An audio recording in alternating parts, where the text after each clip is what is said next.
بسم اللہ الرحمن الرحیم۔ السلام علیکم ناظرین، پروگرام نقطہ بہ نقطہ کے ساتھ لیاقت مغل حاضر خدمت ہے۔ ناظرین، آپ نے بابا آدم نرالا ہونا یہ محاورہ تو سنا ہوگا اور یقیناً اس کا مقصد و مطلب بھی معلوم ہوگا۔ تو آج کل یہ محاورہ موجودہ حکومت اور ان کی پالیسیوں پر 101% پورا اترتا ہے، خاص طور پر مہنگائی کو کنٹرول کرنے میں ناکامی، سستی اشیاء کی عدم دستیابی اور پھر مہنگا کر کے عوام کو ترسا دینے کا جو سلسلہ ہے، اس نے غریب عوام سے کھانے پینے اور اب بیمار ہونے تک کا حق چھین لیا ہے۔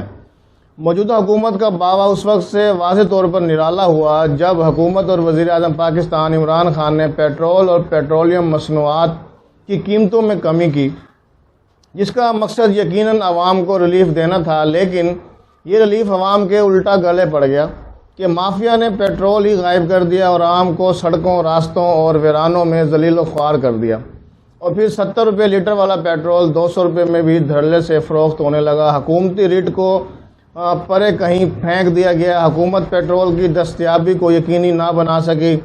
آخرکار حکومتی دانشوروں نے ایک نیا فارمولہ اخذ کیا کہ ریٹس بڑھا دیے جائیں۔ جیسے ہی ریٹس بڑھائے گئے، 70 سے 100 روپے ہوئے، چند گھنٹوں میں ہی بوند بوند کو ترسی موٹر سائیکلوں اور گاڑیوں کے لیے وافر مقدار میں کھلے عام پیٹرول ملنے لگا۔ چینی کی قیمتیں کم ہوئیں، چینی مارکیٹ سے غائب ہونے لگی۔ مافیا نے ایک مرتبہ پھر اپنی پاور شو کرائی اور ریٹس 90 سے 100 تک پہنچا دیا۔ حکومت اس پر بھی عوام کو ریلیف دینے میں ناکام رہی۔ اپنی سابقہ جو فارمولہ تھا اسے لاگو کیا گیا، چینی عام ملنے لگی۔ پھر آٹے کی باری آئی، مافیا نے آٹے کی مصنوعی قلت پیدا کر دی اور 800 روپے والا تھیلا 1200 روپے میں فروخت ہونے لگا۔ اسی طرح 1200 روپے والا تھیلا 1600 تک جا پہنچا۔ یہاں پر بھی حکومتی بے بسی واضح طور پر دکھائی دی۔ مخصوص فلور ملز کو کوٹا دیا گیا، جنہوں نے غیر اخلاقی، غیر انسانی عمل کرتے ہوئے گھن زدہ اور ناقص گندم جو کہ خراب ہو چکی تھی اسے چکیوں میں پیس کر عوام کو کھلانا شروع کر دیا۔ اب عوام جو ہے وہ بیمار ہونا شروع ہو گئے۔ ادھر حکومت پنجاب نے فلور مل مالکان سے پریشر میں آ کر ریٹس ان کی مرضی کے مطابق کر دیے۔ آٹا جو ہے وہ مہنگے داموں فروخت ہو رہا ہے اور اس کا ناقص پن ابھی تک موجود ہے۔ مخصوص دکاندار اپنی مرضی سے سبسڈائز آٹا مخصوص افراد کو دیتے ہیں اور پھر اپنے مہنگے آٹے کو من مرضی کے ریٹس پر فروخت کرتے ہیں۔ Commissioner, deputy commissioners, assistant commissioners اور پرائس کنٹرول مجسٹریٹ کی ریٹ کہیں دکھائی نہیں دیتی، لیکن اوپر جو ہے رپورٹ سب اوکے کی جاتی ہے۔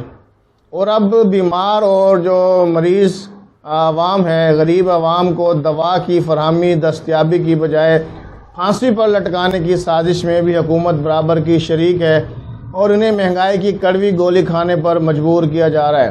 جواز یہی گھڑا جا رہا ہے کہ اگر عوام چاہتی ہے کہ انہیں جان بچانے والی ادویات بآسانی دستیاب ہو سکیں، نزلہ زکام، کھانسی، بخار، شوگر، مرگی، پیٹ کے امراض، دل، گردہ، جگر کے امراض اور دمے کے امراض کی ادویات بآسانی دستیاب ہو سکیں تو پھر ان کی قیمتوں میں اضافہ کرنا ناگزیر ہے، ورنہ ان کی دستیابی پیٹرول، چینی اور آٹے کی طرح غیر یقینی ہو جائے گی۔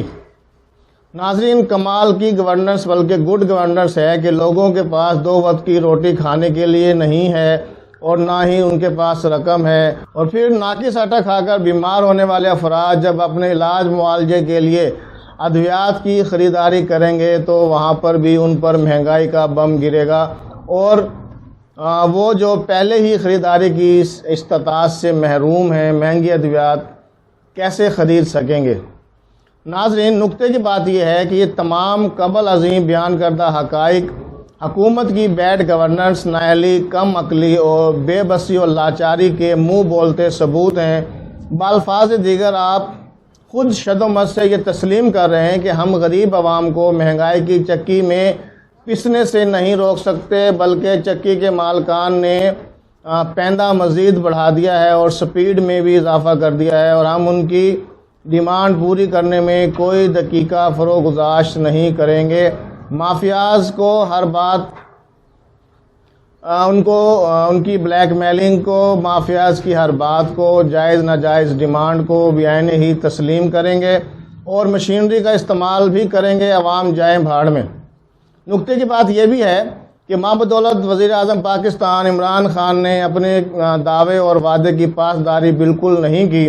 انہوں نے عوام سے جو بلند بات دعوے کر کے ٹرک کی بتی کے پیچھے لگایا تھا کہ مافیاز کو لگام ڈالی جائے گی، کسی کی بلیک میلنگ میں نہیں آئیں گے، کرپٹ نظام اور لوگوں کو ختم کر دوں گا، مہنگائی کا خاتمہ ہوگا، عوام کو ریلیف ملے گا، مظلوم کی داد رسی ہوگی، لیکن ایسا تو کچھ بھی نہیں ہوا۔ 2 سالوں کے عرصے میں مسائل، کرپشن، مہنگائی کے تمام ریکارڈ ٹوٹ گئے، سارا معاملہ ہی الٹ ہو گیا۔ آپ کی پالیسیوں، نااہل مشیروں اور وزیروں نے تو عوام کا دھوں نکال دیا، رہی صحیح کسر اور سکت جو تھی وہ بھی نچوڑ لیے، جینا محال اور زندگی اجیرن کر دی ہے۔ اب پھر تیسرے سال کے لیے ٹرک کی بتی کے پیچھے لگانے کی کوشش کر رہے ہیں۔ اب تو بقول آپ کے کہ افواج پاکستان اور دیگر ادارے بھی آپ کے شانہ بشانہ کھڑے ہیں، بلکہ میں تو یوں کہوں گا کہ اپوزیشن بھی فرینڈلی ہے، تو پھر مافیات سے چھٹکارا کیوں نہیں، ان کو لگام کیوں نہیں ڈالی جا رہی؟ کیا یہی گڈ گورننس ہے؟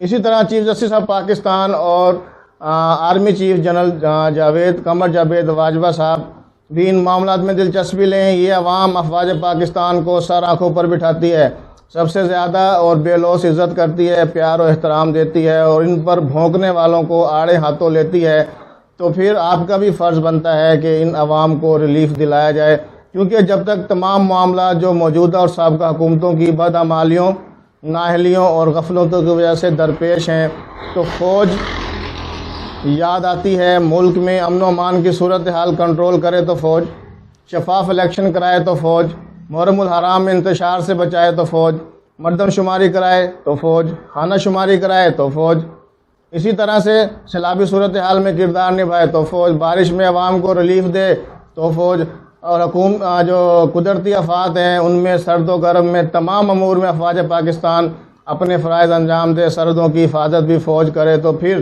ان مافیاز کو لگام ڈالنے کے لیے بھی فوج کو اپنا کردار ادا کرنا ہوگا، اور بھونکنے والوں کو چند لمحے کے بعد خاموش ہو جائیں گے، لیکن عوام ہمیشہ کے لیے دعائیں دے گی۔ اگلے پروگرام تک کے لیے اجازت دیجیے گا، اللہ حافظ۔